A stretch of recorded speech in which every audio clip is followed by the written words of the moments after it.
அல்ல. ஏதோ சபையை தொடங்கி பெருமைக்காக நான் சபையை தொடங்குறவங்க அல்ல. பெருமைக்காக ரிப்பன் வெட்டினவங்க நம்ம அல்ல. இந்த சபை கூடாரமாக இருக்கட்டும், பில்டிங்கா இருக்கட்டும், சாலையா இருக்கட்டும், ஒரு காலம் இது பரலோகம் வராது. ஆனா இங்கே வருகிற மக்கள் பரலோகத்துக்கு வருவாங்க. அல்லேலூயா. இங்க வர மக்கள் எங்க வருவாங்க? பரலோகத்துக்கு வருவாங்க.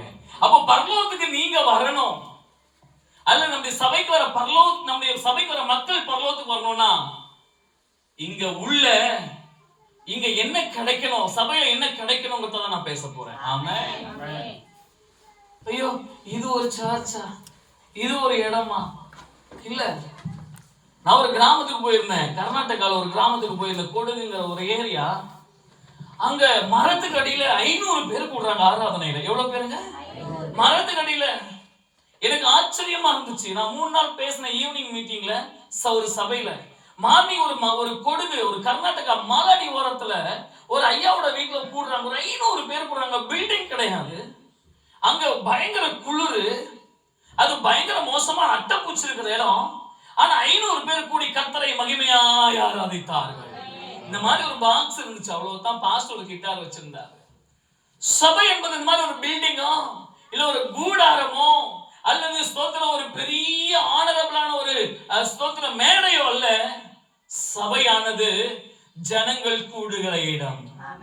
ஆமா, அது எங்க வேணாலும் இருக்கலாம். ஐயோ 2 பேர் தான் வராங்க, அந்த 2 பேருக்கு என்னத்த ஊழியத்தை செய்ய? அது சபையா? 500 பேர் வந்தாதான் ஊழியம் செய்ய முடியும். அப்படி யோசிக்க கூடாது. பில்லிகிராமை வளர்த்த ஊழியக்காரனுக்கு அவர் ஒருவர் தான் ஊழியக்காரர், அவர் ஒருவர் தான் விசுவாசியா. பில்லிகிராமுடைய பாஸ்டர் ஒருத்தர் தான் விசுவாசி. ஆனா அவர் வளர்த்து ஒரு சாதாரணமான விசுவாசி அல்ல, உலகத்தை அசைத்தவர். ஆமென். அல்லேலூயா. அப்போ பால் பிரியா இங்க இருக்கிற மூப்பர் சபை ஜனங்களே, உங்களுக்கு இங்க என்ன கிடைக்கும்? பாஸ்டர் சர்ச்சுக்கு வந்தா ஆடல் பாடல் சத்தம் கிடைக்குமா? நோ. பாஸ்டர் சர்ச்சுக்கு வந்தா சோறு போடுவாங்களா? கிடைக்காது. பாஸ்டர் சர்ச்சுக்கு வந்தா பேய் ஓட்டுவாங்களா? அது எங்க வேலை இல்ல, அது கர்த்தருடைய வேலை. அற்புதம் தீர்க்க தரிசனம் கிடைக்குமா? அது கர்த்தருடைய வேலை. அதுக்கு இல்ல சபை. அதற்காக இயேசு கிறிஸ்து சிலுவையிலே சிந்தி தன் சுய ரத்தத்தை சிந்தி சம்பாதிக்கவில்லை. மாறாக அவர் எதற்கு இந்த சபையை சம்பாதித்தார் தெரியுமா? எப்படி சபை வளர வேண்டும் தெரியுமா? எல்லாரும் எடுத்துக்கொள்வோம். அப்போஸ்தலர் 16ஆம் அதிகாரம். அப்போஸ்தலர் 16ஆம் அதிகாரம்.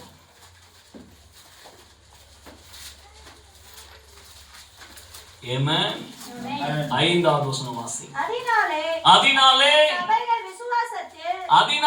சபைகள் விசுவாசத்தில் ஸ்திரப்பட்டு நாளுக்கு நாள் பெருகின. ஆமென். ஆண்டவருடைய வார்த்தை கேளுங்க.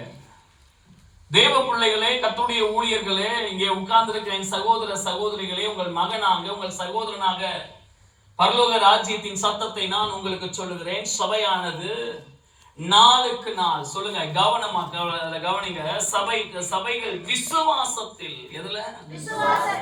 சபைக்குள்ள என்ன வேணும்? சபையில எனக்கு கீபோர்டு வேணும், சபையில எனக்கு கிட்டார் வேணும், சபையில நல்ல பாய் வேணும், சபையில நல்ல மேட் வேணும், சபை மக்கள் வந்து லக்ஸுரியா உட்கார்ந்து சேர் வேணும், சபைக்கு நாங்க வரோம்னா எங்களுக்கு ஏசி வேணும். நவர் இதெல்லாம் இங்க இல்ல. இங்க இருக்கும். என்ன கிடைக்கும் தெரியுமா? விசுவாசம் உண்டாக்கணும். இங்க என்ன கிடைக்கும்? விசுவாசம் இருக்கணும்.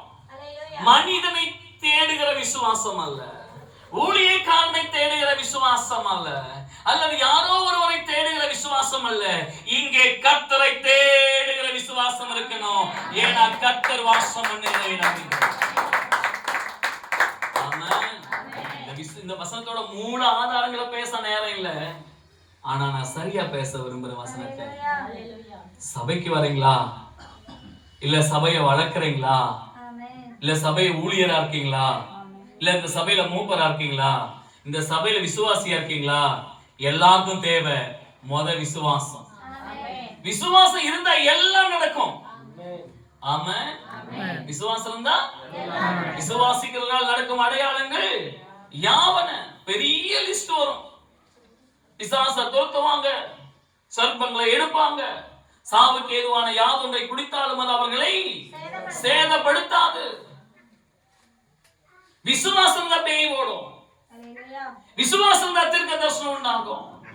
விசுவாசம் தான் அற்புத அடையாளங்கள் நடக்கும். இதுக்கு ஒரு ப்ராப்பர் தேவை கிடையாது. ஹல்லேலூயா. இதற்கு ஒரு பெரிய ஆட்கள் தேவை. சபையில விசுவாசம் வேணும். எல்லாருக்கும் என்ன வேணும்? ஆமென். விசுவாசம். ஊழியக்காரங்க போறாங்களோ? ஆனர் ஊழியக்காரங்க போறாங்க இருக்காங்களா? ஆனர் இல்ல, அதனால லாஸ்டா பண்ணலாம். கவனிங்க, விசுவாசம் வேணும். என்ன வேணுங்க? ஆனா நீங்க சபையில விசுவாசம் இருக்கானா? என்ன இல்ல? விசுவாசம் இல்ல. வேற கண்டதும் கிடக்கு சபையில. சபையில என்னென்னமோ கிடக்குது. கவனிக்கணும். என்ன அவசியம் இல்லாதெல்லாம் சபையில இருக்கு. அதனால சபைக்கு வருகிற நீங்கள் விசுவாசத்தில் பலப்படுங்க. விசுவாசம்னா என்ன? ஆண்டவரை பார்ப்பதே விசுவாசம். சொல்லுங்க, விசுவாசம்னா என்ன? சபைக்கு வந்தா யார பார்க்கணும்? எல்லாரும் சேர்ந்து சபைக்கு வந்தா யார பார்க்கணும்? அத பார்க்க தான் இங்க வரணும். அந்த சபை தான் வளரும். ஊழியக்காரர் பால் இங்க வரவங்களுக்கு முத விசுவாசத்தை கற்றுக் கொடுக்கணும். தேவனை தேடுகிற விசுவாசம் இல்லாமல் ஒருவனும் தேவனுக்கு பிரியமாயிருப்பது. நீ விசுவாசம் இல்லாம ஜெபிக்கிறதே வேஸ்ட். விசுவாசம் இல்லாம சபைக்கு வர்றது வேஸ்ட். விசுவாசம் இல்லாம தேவனை தேடுறது வேஸ்ட். முத விசுவாசம் உள்ளவனாக, முத விசுவாசம் உள்ளவனாயிரு என்று கர்த்தர் சொல்கிறார். முத ஆண்டவர் விசுவாசிக்கணும். ஹல்லேலூயா. ஆமென்.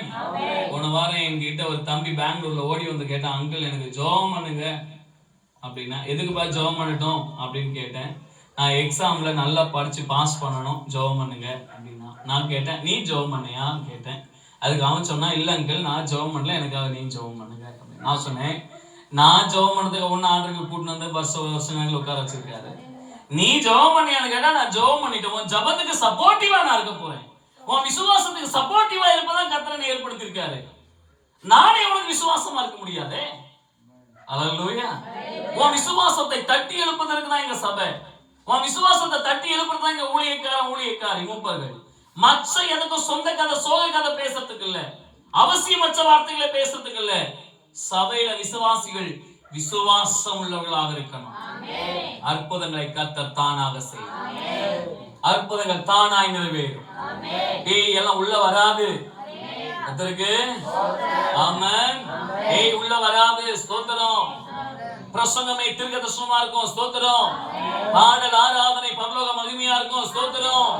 நீங்க கர்த்தரை பார்க்கும்போது இங்க யாரு மேல பாடுறா, இங்க யாரு மேல பாஸ்டா, பாஸ்டம்மாவா, பாஸ்டர் பிள்ளையா, இல்ல மூப்பரா, அவங்க குடும்பம், அவங்களுக்கு பிடிச்சவங்களா, இல்ல இல்ல, யாரு பாடினா என்ன, யாரு துதிச்சா என்ன, யாரு ஆராதிச்சா என்ன, நான் கர்த்தரை ஆராதிக்கிறேன் என் ஜெபத்தை கேட்கிற கர்த்தர் இன்றைக்கும் ஜீவனோடு கூட இருக்கிறார். அவர் இருக்கிறபடியால் நான் ஒரு காலம் அசைக்கப்படுவதில்லை என்கிற விசுவாசம்.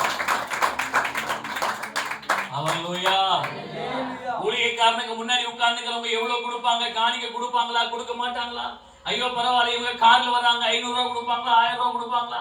ஐயோ இவங்க சைக்கிள்ல வராங்களே, பைக்ல வராங்களே. அது வேலையில ஊழியக்காரனுக்கு விசுவாச வார்த்தைகளை பேசுவதே.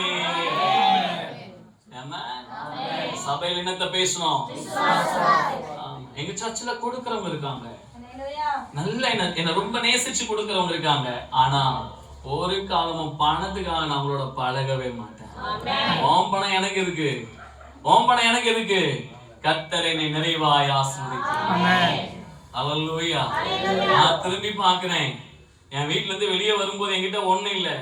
நான் திருப்பூர்ல இருந்து ஊழியத்துக்கு போகும்போது எங்க பாஸ்டர் கிழிஞ்சு போன பைபிளை கொடுத்தாரு. இதுதான் இருக்கு, எடுத்துட்டு போ. அவ்வளவுதான். எங்க ஊழியக்காரர் வேற ஒண்ணும் கொடுக்கல. அப்ப திருப்பூர்ல நிறைய கன்வென்ஷன் நடக்கும். ஜெயந்தி பாடின பாட்டெல்லாம் ரொம்ப ஃபேமஸ். அப்ப அந்த பாட்டை கேட்டா வராத பூரிப்பெல்லாம் வந்துடும். கர்த்தருக்கு ஸ்தோத்திரம். அதெல்லாம் பாடிட்டு அதுல இருக்கிற பாட்டத்தெல்லாம் எடுத்துட்டு ஒண்ணுமே இல்லாம தான் அங்க போனோம். இன்னைக்கு எனக்கு எல்லாவற்றையும் கர்த்தர் கொடுத்திருக்கார். ஆமென். நல்ல குடும்பம், நல்ல சபை, நல்ல இடம், மனைவி, ஆமென் ஸ்தோத்திரம், நல்ல பிள்ளைகள் எல்லாம். ஏன் நான் ஒருத்தரை பார்த்து உபதேசம் பண்ணல, கர்த்தர் எதை பேசுகிறாரோ அதை பேசுகிறேன்.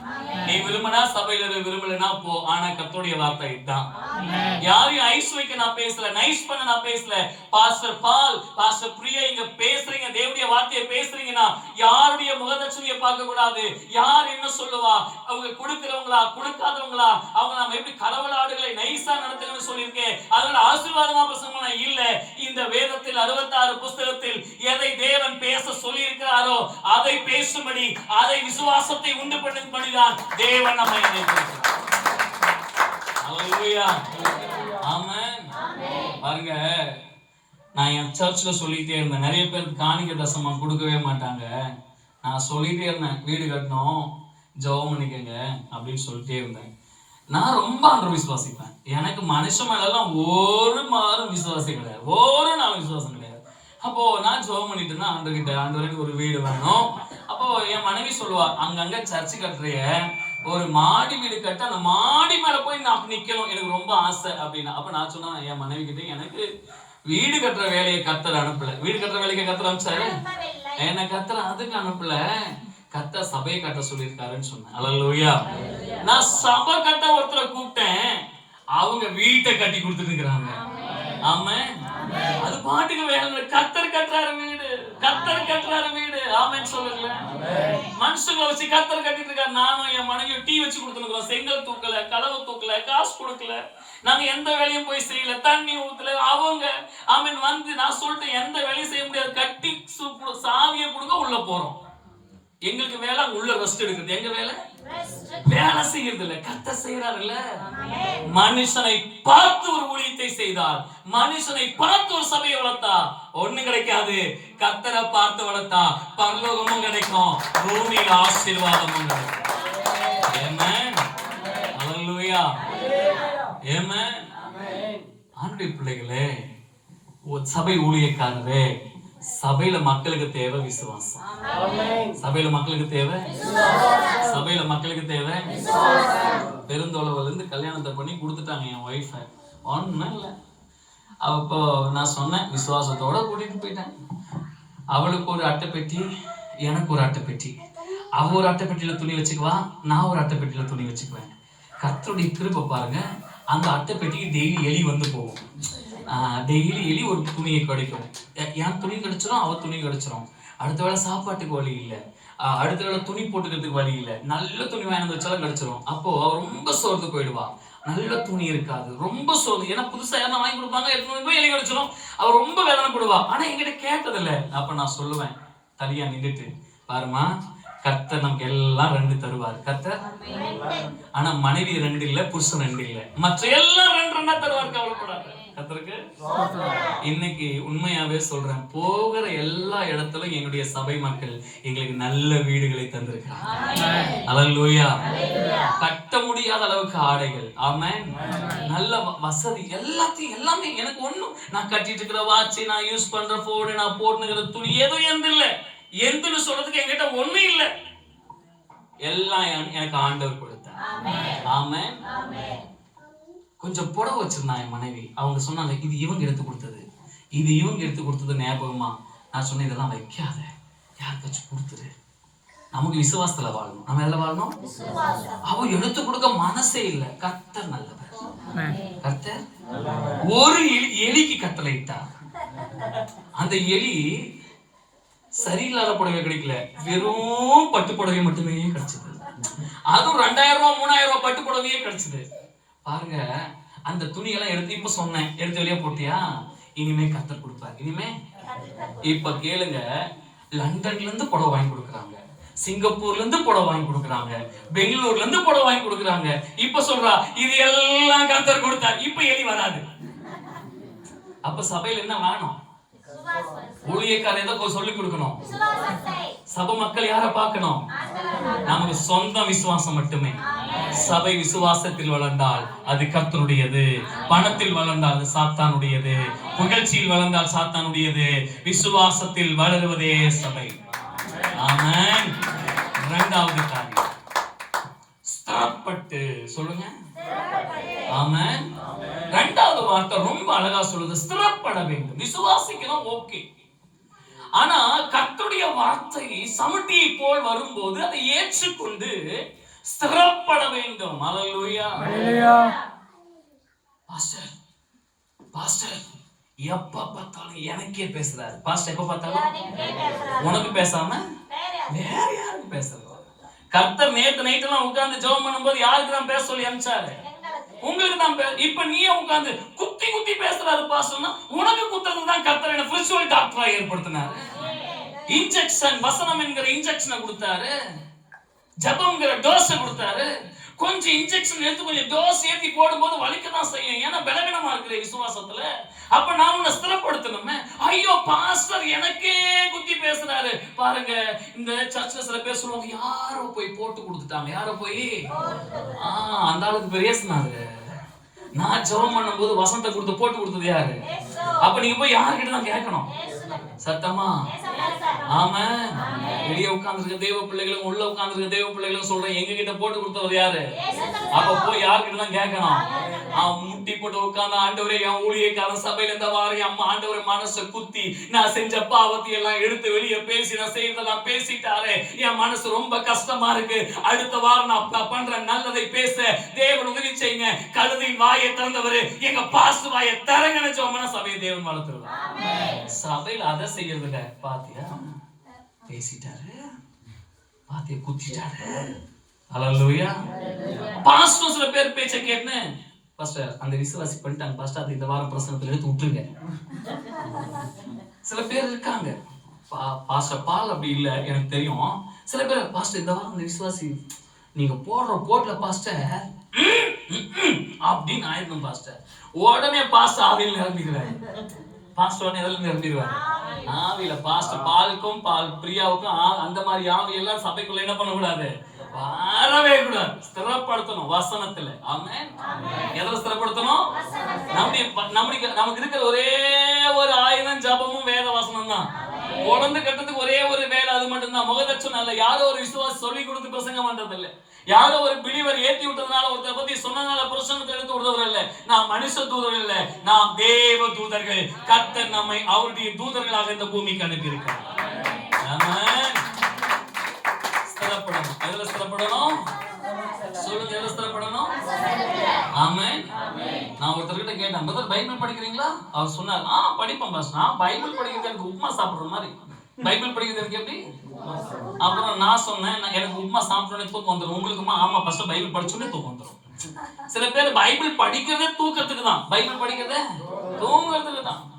விசுவாசத்துக்கு அல்ல. விசுவாசத்தில் வளரணும். இங்க உட்கார்ந்து இருக்கிறவங்க சொல்றேன், வசனத்துல வளரணும். சொல்லுங்க. சில பேருக்கு மத்தவங்க வாழ்க்கைய சபைக்கு வந்ததுக்கு பிற்பாடு மத்தவங்க வாழ்க்கைய, அந்த சீனியர் பாஸ்டர் எப்படி வளர்ந்திருக்காரு, இந்த சீனியர் பாஸ்டர் எப்படி வளர்ந்திருக்காரு, ஆமா செத்து போனவங்களாம். இது உன் வேலை இல்ல. வசனத்தை வாசித்து உன்னையும் நீதிமான்களின் வழியை நடத்தி உன்னையும் நீதிமான ஆக்கிக் கொண்டு பரலோக ராஜ்யத்துக்கு போவதற்கு உன்னை ஓட வேண்டிய ஓட்டத்திலே உன்னை தயாராக்கிக் கொள்வதுதான் வசனம். ஹல்லேலூயா. யார பத்தி ஆராய தேவையில்ல. நமக்கு அந்த வேலை. இந்த சபை யாருக்கும் போட்டியா தொடங்கல. இங்க ஒருவேளை அப்படி பதிவு பண்ணப்படலாம். நான் இங்க இந்த ஊர்ல ஊழியம் தொடங்க நாம நினைக்கல. நான் இப்படி சொல்லியிருந்தேன் என் மனைவி கிட்ட, அங்க கொஞ்சம் இடம் இருக்கு, யாருக்காச்சும் கொடுத்துட்டு போவோம். ஆமென். இதுதான் எங்க ஜெபம். அவ்வளவுதான். இதை நான் ஏதோ ஒரு தேவைக்காக தொடங்கல. எனக்கு அது அவசியமும் அல்ல. ஆனா எப்படி ஆகிலும் நம்முடைய சபை பாஸ்டர் பால் நல்லா புரிஞ்சுக்கோ. உங்க குடும்பத்துக்கு சொல்லு, உங்க பிள்ளைகளுக்கு சொல்லு, இங்க உள்ளவங்களுக்கு சொல்லு. இன்னும் கொஞ்சம் நேரம், இன்னொரு கரெக்டா 10 நிமிஷத்துக்கு நான் முடிக்கிறேன். இங்க உள்ளவங்க சபை மக்களுக்கு நான் சொல்றேன், இங்க உங்களுக்கு ஒண்ணும் கிடைக்காது, வசனம் கிடைக்கும். என்ன கிடைக்கும்? நீங்கள் வசனத்தில் பலப்படுங்க. நீங்க எதுல பலப்படுங்க? வேற எதுவும் உங்களுக்கு சொந்தம் இல்ல. வசனம் வந்தா எல்லாமே கிடைக்குங்க. சத்தமா சொல்லுங்க, வசனம் வந்தாவே. ஆமென். முதல் விசுவாசத்துல பலப்படணும், இரண்டாவது வசனத்துல ஸ்திரப்படணும். ஹல்லேலூயா. ஸ்திரப்படுவீங்களா? கடைசி ஒரு வார்த்தை வாசிங்க. நாளுக்கு நாள் பெருகின. எப்படி பெருச்சா? ஆமென். சபையில நாளுக்கு நாள் சபை பெருகணும். சொல்லுங்க பாஸ்டர். எப்படி பாஸ்டர் நாளுக்கு நாள் பெருகிறது? ஹல்லேலூயா. என்கிட்ட ஒரு விசுவாசி வந்து சொன்னாரு, எனக்கு கொஞ்சம் தொந்தி இருக்குல்ல, நான் யாரையும் காயப்படுத்துறதில்ல, அதனால என்ன நானே சொல்லிக்கிறேன். ஆமா, என்ன நானே சொல்லிக்கிறேன். ஒரு பிலிவர் பாஸ்டர் சபை பெருசாகுதோ இல்லையா பாஸ்டர், உங்க வயிறு பெருசாகுது பாஸ்டர். அல்லேலூயா. இன்னும் மத்தவங்க சொன்னது இது வேற ஒரு சம்பவம், அதனால என்ன காயப்படுத்தி நான் சொல்றேன், தப்பு கிடையாதுன்னு நினைக்கிறேன். சபையில இந்த சபையை வச்சு நான் இந்த என் வயித்தை வளர்க்கறது தேவ நோக்கம், நான் சாப்பிடுறது தேவ நோக்கம், இதுல வளருவது நான் தேவ நோக்கம். ஆமென் சொல்லுங்க. ஆனா அது மட்டுமே தேவ நோக்கம். கல்யாணம் பண்ணி வச்சா என்ன பண்ணணும்? அடுத்து குழந்தை பெற்றெடுக்கணும். ஆமென். குழந்தை பெற்றெடுத்தா அந்த பிள்ளைய கொண்டு போய் ஸ்கூல்ல சேர்க்கணும். அப்புறம் அந்த ஸ்கூல்ல அந்த பிள்ளைய சேர்த்து படிச்சு முடிச்சதுக்கு அப்புறம் காலேஜ் சேர்க்கணும். காலேஜ் முடிச்சதுக்கு அப்புறம் வேலையெல்லாம் அவங்களே பார்த்துருவாங்க. அதுக்கப்புறம் மீன் ஒரு கல்யாணம் பண்ணணும். அதுக்கப்புறம் நல்லா புரிஞ்சுக்கீங்க, சபை என்பது குடும்பம். சபை என்பது இது ஒரு பிள்ளையா நாங்க பெற்றெடுக்கிறோம். இந்த பிள்ளை வளரும். இந்த பிள்ளை ஸ்தோத்திரம் இன்னும் கொஞ்சம் ஆத்துமாக்கல நாளுக்கு நாள் சேர்த்துக்கும், ஆவியில ஒருமனப்பட்டவங்களை சேர்த்துக்கும். இது சேர்ந்து என்ன செய்யணும், அப்புறம் ஸ்தோத்திரம் கொஞ்சமா இந்த சபை பெருகும். அப்புறம் நம்ம பிள்ளை கல்யாணம் பண்ணி கொடுத்தா நம்ம கூட வேறுமா வேற ஊருக்கு போயிடுமா? வேற ஊருக்கு போகும்ல. ஆமென். ஆமா, உங்க ஊர் பொண்ணு எஃப்சியை கல்யாணம் பண்ணி கொடுத்தீங்க, ஆந்திரா வந்தா, ஜெயந்தி சேலத்துக்கு போயிட்டா இல்லையா? ஆமா, போய் இங்கே இருக்கிறோம் இல்ல. அப்போ இங்க இருந்து வேற ஒரு ஊருக்கு இந்த ஊர் என்ன பண்ணணும்? ட்ரான்ஸ்ஃபர் ஆகணும். இதுதான் சபை. எல்லாம் வா பண்ணி குட்டி போட்ட மாதிரி ஒரு இடத்துல ரொம்பிக்கலாம். சில பேர் சொல்றாங்க, என் சர்ச்ல எவ்வளவு பேர் இருக்கிறாங்க? 1000 பேர். உன் சபையில தீய வைக்க, அந்த சபையில ஒரு வேற நல்ல பிள்ளைகள் ஊழியர்கள் இருக்க மாட்டார்களா என்ன? அந்த சபையில விசுவாச வீரர்கள் இருக்க மாட்டார்களா என்ன? அந்த சபையில கர்த்தருடைய ஊழியத்தை அவங்களுக்கு ஒரு 50 பேரை கொடுத்து நீ ஒரு நம்ம ஊழியத்திலே செய்வோம். நாளுக்கு நாள் பெருகணும். ஆமென்.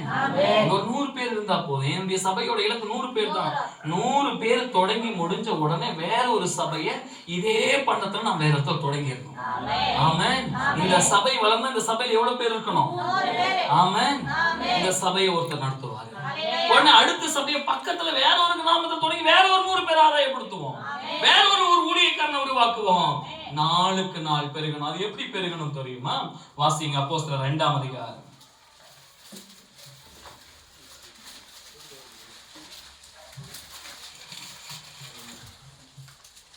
நான் உங்களோட எடுத்துக்கிற ஒரு நிமிஷம்.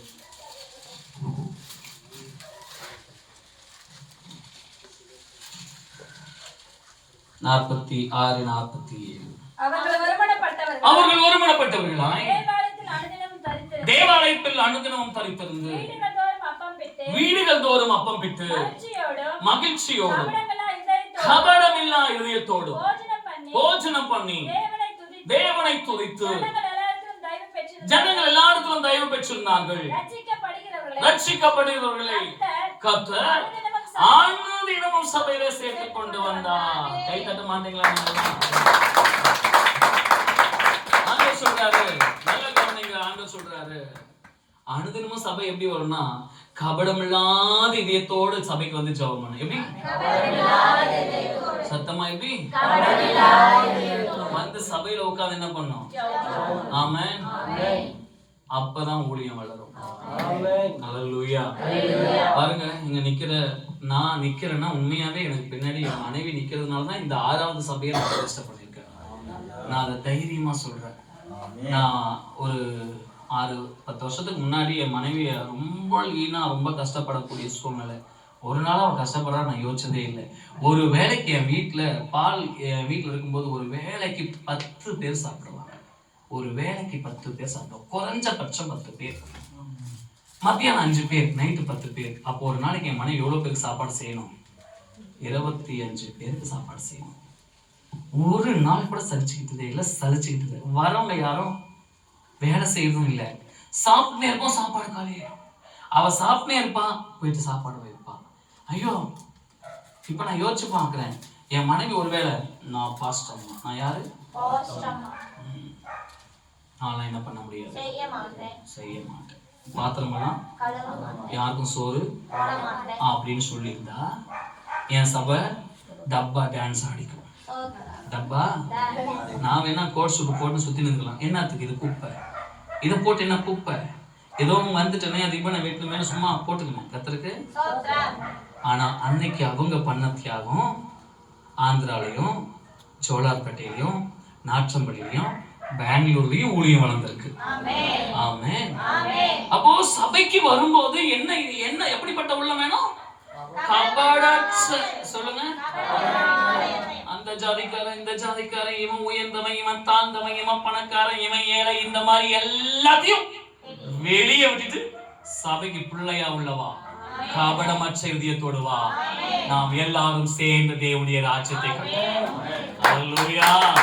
நாம் எல்லாரும் சேர்ந்து தேவனுடைய ராஜ்யம் நாளுக்கு நாள் பெருகணும். சொல்லுங்க, சபை பெருகணும். ஆமென். ரட்சிக்கப்பட்ட ஜனம், சொல்லுங்க. பெட்டி பெருகுதோ இல்லையோ கூட்டம் பெருகணும். சொல்லுங்களேன். கூட்டம் பெருகுனா ஆமென். ஆனா நமக்கு இலக்கு பெட்டி பெருகிறது இல்ல. நமக்கு இலக்கு பெட்டி பெருகிறது இல்ல. பேங்க்ல அக்கவுண்ட் பெருகிறது இல்ல. நமக்கு இலக்கு ஆமென் கூட்டம் பெருகட்டும். கர்த்தர் நம்மை ஆசீர்வதிப்பார். அல்லேலூயா. ஆண்டவருடைய பிள்ளைகளே, நான் உங்களுக்கு இப்படி சொல்லி உங்களுக்காக ஜெபம் பண்ண விரும்புறேன். ஆமென். 3 காரியம் சபை வளருவதற்கு. 1, விசுவாசம் இருக்கணும். ஊழியக்காரருக்கும் சபைக்கு என்ன இருக்கணும்? ஆண்டவர் மேல். ஆமென். அப்புறம் அந்த மார்க்ல சொன்ன எல்லா அடையாளங்களும் சபையில் நடக்க ஆரம்பிக்கும். ஆமென். 2வது, வசனத்துல ஸ்திரப்படணும். எதுல? ஊழியக்காரங்க வீட்டுக்கு வந்த யாருன்னா விசுவாசிங்க வீட்டுக்கு வராங்கன்னா ஊழியக்கார வாயில் என்ன வரணும்? எந்த வீட்டுக்கு போனாலும் வாயில் என்ன வரணும்? ஏன்னா பாஸ்டருடைய வாயில் என்னத்தை தேடுவாங்க? வசனத்தை தேடுவாங்க. ஆமென். விசுவாசிகளுக்கு என்னதான் வேணும்? ஆமா, வேற எந்த நியாயமும் கதையும் யார் வீட்லயும் நம்ம பேசவே, அது நம்ம வேலை. கர்த்தருக்கு ஸ்தோத்திரம். அல்லேலூயா. அடுத்து 3வது, நாளுக்கு நாள் பெட்டி அல்ல, அக்கவுண்ட் அல்ல. ஆமென். சொல்லுங்க. ஆமென். அல்லேலூயா. நான் இப்ப ஜெபம் பண்ணிட்டு இருக்கேன். நான் எப்படி ஜெபம் பண்றேன்னா, நீங்க கூட ஜெபம் பண்ணுங்க. எனக்கு இப்ப பெங்களூர்ல நான் ஒரு இடத்துல, ஒரு சின்ன இடத்துல ஆராதனை நடத்துறேன். அதுல எனக்கு ஒரு 15,000 ரூபாய் வாடகை கட்டணும். இப்ப அந்த இடத்துல நான் ஒரு ஊழியத்தை ஸ்தாபிக்கணும்னா எனக்கு ஒரு 5 கோடி தேவை. எத்தனை கோடி? 5 கோடி. எத்தனை ஜீரோன்னு தெரியாது எனக்கு. 5 கோடி எத்தனை ஜீரோ எனக்கு தெரியாது. ஆனா நான் நம்புறேன் கர்த்தர் செய்வார். எனக்கு ஆண்டவர் ஜனத்தை கொடுத்த போதும். ஆண்டவர். ஆமென். இப்ப நான் உங்களுக்கு சொல்றேன், தயவு செய்து பாஸ்டர் பால் இங்க உள்ள ஸ்தோத்திர மூப்பர் குடும்பம் இந்த 3 விஷயத்த நான் எப்ப கேட்டாலும் சொல்லணும். இந்த 3 விஷயத்த. ஆமென். என் பிள்ளைங்களை எழுப்பி பொண்ணுக்கு அர்த்தம் என்ன அப்படின்னு கேட்டீங்கன்னா 3 விஷயம் சொல்லுவாங்க. என்ன தெரியுமா? அடக்கம், ஒடுக்கம், அமைதி. சொல்லுங்க. அவங்க பேச இந்த காலத்துல இருந்து அந்த 3 சொல்லி கொடுத்துருக்கிறேன். சர்ச்சுக்கு வரும்போது அடக்கமா, no snacks, no Kurkure, no biscuit, எதுவும் உள்ள. அது அப்ப இருந்தே இது ஏதாச்சும் வந்துன்னா அன்னைக்கு நைட்டு பொழப்பேன், எதுவுமே வராது உள்ள. அது போல இருந்து அப்போ விசிட் வாக்கிங். பாஸ்டர் பிள்ளை இல்ல, யாரும் கேட்க முடியாது. பாஸ்டர் பிள்ளை என்ன பண்ண முடியாது. ஆமா, என் பிள்ளைங்க அப்படி கிடையாது. உட்கார அவ்வளவுதான். இப்பதான் அப்பப்ப பெரியவங்க ஆயிட்டாங்களே, அதனால கொஞ்சம் நான் அட்ஜஸ்ட் பண்ணிக்க வேண்டியதா இருக்குது. இனிமே அட்ஜஸ்ட் பண்ண மாட்டேன்னு சொல்லிட்டுக்கிறேன். கர்த்தருக்கு. நீங்க எப்ப கேட்டாலும் நான் என் குடும்பத்தை அப்படிதான் வச்சிருக்கேன். இப்ப எங்க மனைவி இருக்காங்க, என் பிள்ளைகள் உண்டு. நான் இப்படிதான் என்னுடைய குடும்பத்தை வச்சிருக்கேன். என் மனைவிக்கு ஒரு காலம் நான் பாஸ்டம்மாங்கிற பெருமை இல்ல, எனக்கு ஒரு பாஸ்டர்ங்கிற பெருமை இல்ல. நம்ம எல்லாம் ஒரே குடும்பம். வாய்ஸ் ஆஃப் ஹோலி ஸ்பிரிட் மினிஸ்ட்ரிங்கிறது ஒரே குடும்பம். நீ தமிழ்நாட்டுல இரு, ஆந்திரால இரு, கர்நாடகால இரு, ஜூலை 7ஆம் தேதி நம்ம எல்லாரும் ஒன்னா சேருவோம். ஆமென். நீ எங்க இருந்தாலும் ஜூலை 7ஆம் தேதி எல்லாம் ஒன்னா சேர்ந்து எல்லாரும் சோர்த்துனுவோம். கர்த்தருக்கு. இது ஒரு குடும்பம். இது ஒரு பாகுபாடு இருக்க கூடாது. ஊழியக்கார் இருப்பார், மூப்பர் இருப்பார், நாம் தேவனுடைய பிள்ளைகளா. ஆமென். இங்க பாஸ்டர் பிள்ளைங்க எல்லாம் நமக்கு இங்க எல்லாம் யார்தான்? சமந்தான். ஆமென். எனக்கு முன்னாடி எல்லாரும் இங்க சமந்தான். ஆமென். என் பிள்ளைங்களுக்கு என்ன லட்டில அடி விழுதோ அதேதான் எனக்கு அசிஸ்டண்டா இருக்கிற தென்னாசுடைய பிள்ளைகளுக்கும் விழுது. ஆமென். அவங்க பிள்ளைங்களுக்கு என்ன அடியில் விழுதோ அதான் எல்லாருக்கும். கர்த்தருக்கு. ஆமா. அடுத்து ஊழியக்காரரும் ஊழியக்காரருடைய குடும்பமும் சபை மக்களும் சாட்சியா விசுவாசத்துல. 2வது வார்த்தையில. என்ன பாஸ்டருக்கும் வசனம் நல்லா தெரிஞ்சிருக்கணும், உட்கார்ந்துக்கிற விசுவாசிகளுக்கு வசனம். ஆமென். வசனம் தெரியாம இருக்க கூடாது. வசனம் லாஸ்டா சபை வளரும். எப்படிப்பட்ட இதயம் வளரும்? கபடம் நயவஞ்சக கூடாது. சொல்லுங்க. சில பேர் ஜெபம் பண்ணும்போதே பார்த்திருக்கிறேன், என்ன ஜெபம் எனக்கு ஒன்றும் புரியல. கபடம் இல்லாத நான் கர்த்தருக்கு செய்தேன். நீங்களும் இப்படி சபை பலருமானால் கூடிய சீக்கிரத்துல நாம் 100 ஆத்துமாக்களை அச்சீவ் பண்ணுவோம். ஆமென். இந்த சபையோட இந்த ஸ்தாபனத்தோட இலக்கு கவனிங்க. நம்முடைய ஸ்தாபனத்தோட இலக்கு என்ன? வாய்ஸ் ஆஃப் ஹோலி ஸ்பிரிட் மினிஸ்ட்ரியோட ஸ்தாபனத்தோட இலக்கு எல்லாம் சேர்ந்து சொல்லுங்க. 50 சபைகள், 50 ஊழியர்கள், 50 கிராமங்கள், 5000 ஆத்துமாக்கள். ஆமென். 50-50 விஷன். என்ன தரிசனம்? இந்த தரிசனம் நிறைவேறதுக்கு தான் ஓடிட்டு இருக்கிறோம். கர்த்தர் மற்றதை தருவார். மக்களுக்கு இதை சொல்லணும். ஆமென். இந்த ஸ்தல சபையோட தரிசனம் என்ன? 100 ஆத்துமாக்கள் உள்ள சபையாய் நாம் உருவாகும். எத்தனை ஆத்துமாக்கள்? உடனே இங்க ஒரு நல்ல ஊழியக்காரனை வச்சு இன்னொரு ஊழியக்காரனை நம்ம சபையில் உள்ள பிள்ளைகள் கொடுத்து உருவாக்கணும். இதெல்லாம் பாலுடைய ரத்தம் நரம்பு எல்லாம் சிந்திச்சுட்டே இருக்கணும். ஆமென். நான் ஒவ்வொரு நாளும் நான் ஓடுற ஓட்டம், நான் இரவு 2 மணி நேரம் தூங்குறேன். என் மனைவி ஒரு நாள் என் சபையில் உள்ள விசுவாசிக்கிட்ட போயிட்டு கையை பிடிச்சு அழுதா. என்னன்னா ஸ்தோத்திரம், என் சகோதரி அவங்க கிட்ட கையை பிடிச்சு அழுதா. தயவு செஞ்சு மன்னனுக்கு போய் சொல்லுங்க, கொஞ்ச நேரம் தூங்க சொல்லுங்க, தயவு செஞ்சு கொஞ்ச நேரம் தூங்க சொல்லுங்கன்னு அழுதா. அவங்க எனக்கு ஃபோன் பண்ணி சொன்னாங்க, இந்த மாதிரி பாஸ்டம்மா அழுறாங்க, நீங்க கொஞ்ச நேரம் தூங்குங்களேன், ஒரு 2-3 நாள் தூங்குங்களேன். நான் சொல்றேன், இந்த பைபிளை கையில வச்சுட்டு என்னுடைய உதவி ஊழியர் பால், இங்க இருக்கிற என்னுடைய பிள்ளைகள், உதவி ஊழியர் எல்லாருக்கும் முன்னாடி கண்ணீரோட இன்னைக்கு வரைக்கும் நான் படுக்கையில போய் படுக்கும்போது ஒற்ற வார்த்தை என் இதயத்தில் இருக்கிறது, நாம் இதுவரை கர்த்தருக்கு எதுவும் செய்யவில்லை. படுக்கும்போது நான் நினைச்சுக்கிறேன், இதுவரைக்கும் நம்ம கர்த்தருக்கு எதுவும் செய்யவே இல்லையே, நாம் இனிமே என்ன செய்ய போறோம்? அவர் நமக்கு ஏராளமாய் செய்திருக்கிறார். ஹல்லேலூயா. எதையாக ஆண்டவருக்கு செய்யணும். சபையும் சபை ஊழியக்காரனும் என்னுடைய பாரத்தை புரிஞ்சுக்கங்க, என் தரிசனத்தை புரிஞ்சுக்கங்க. தயவு செய்து ஐயா கவனிக்கணும். ஆமென். ஊழியக்காரனும் ஊழியக்காரியும் இங்க உள்ள விசுவாச பிள்ளைகளும் என் தரிசனத்தையும் என் பாரத்தையும் புரிஞ்சுக்கங்க. இலக்கு ஆத்துமாதாயம் 100 பேர் உள்ள சபையாய் மாறும். ஜெபிக்கலாமா? அப்படியே கண்களை மூடி இன்னொரு 10 நிமிஷத்துல நான் முடிப்பேன். என் பிரசங்கத்தை முடிச்சுட்டேன். 10 நிமிஷத்துல தெய்வ பிள்ளைகள் வந்திருக்காங்க, அவங்களை ஹேண்ட் அப் பண்ணிட்டு ஜெபத்தோட முடிக்கிறேன். 3 காரியத்தை நெஞ்சு மேல கை வச்சு சொல்லுங்க. ஆண்டவரே உமக்கு ஸ்தோத்திரம்.